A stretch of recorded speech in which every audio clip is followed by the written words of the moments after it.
આખા દેશને એક કરવાનું કામ કરવાનો જસ જો કોઈને એકમાત્ર જાય છે એ સરદાર વલ્લભભાઈ પટેલને છે અને એ પાટીદાર હતા. આવી વિશિષ્ટતા ધરાવતો આ સમાજ કે ગામની અંદર કોઈ ભૂખ્યો ન સૂઈ જાય એની જો કોઈએ ચિંતા કરી હોય તો પાટીદાર સમાજ વર્ષોથી સહજ રીતે એ કરતો આવ્યો છે, એને પાટીદાર કહેવાય છે. મને કહેતા આનંદ થાય છે કે शिवाजी महाराज छत्रपति शिवाजी महाराज पण पाटीदार હતા.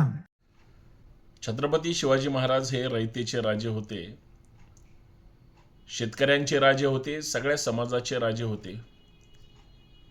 ज्या पाटीदार समाजाच्या नेत्यांनी छत्रपती शिवाजी महाराज पाटीदार होते असं म्हणणं खरं तर शिवाजी महाराजांना संकुचित करण्यासारखं आहे.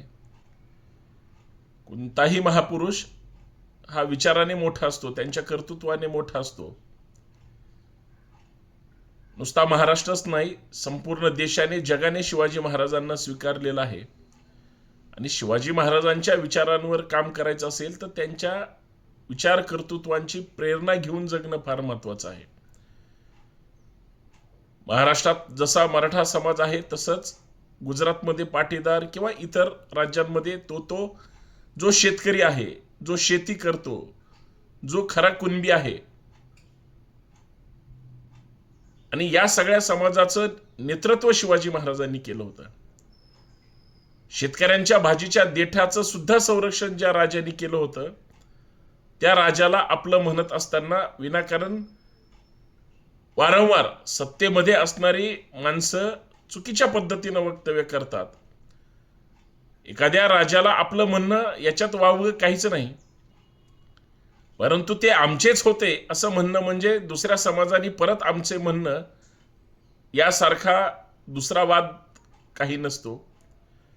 शिवाजी महाराजांच्या विचारांवर गुजरातमध्ये काम केलं जातं का?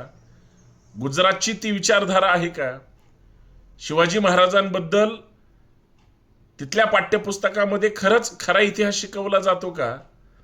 शिवाजी महाराजांवर गुजरातचं आणि गुजरातच्या नेत्यांचं खरं प्रेम असेल तर शिवाजी महाराजांची जी शिवजयंती आहे 19 फेब्रुवारी रोजी ती गुजरातमध्ये साजरी केली जाते का?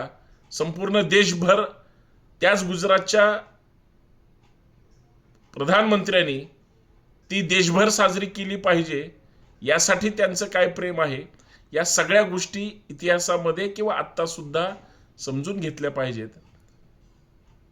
केंद्रीय मंत्र्यांनी चुकीचं वक्तव्य करण्यापेक्षा सीबीएसई मध्ये जो चुकीचा इतिहास शिकवला जातो तो अगोदर दुरुस्त करावा. गुजरातमध्ये शिवाजी महाराजांचा खरा इतिहास शिकवला जावा, मग शिवाजी महाराज तुमचे आहेत असं म्हणण्याचा अधिकार तुम्हाला राहील. शिवाजी महाराज सर्वांचे आहेत, परंतु शिवाजी महाराज समजून घेणं गरजेचे आहेत एवढंच मला या ठिकाणी म्हणावंसं वाटतं. जय शिवराय.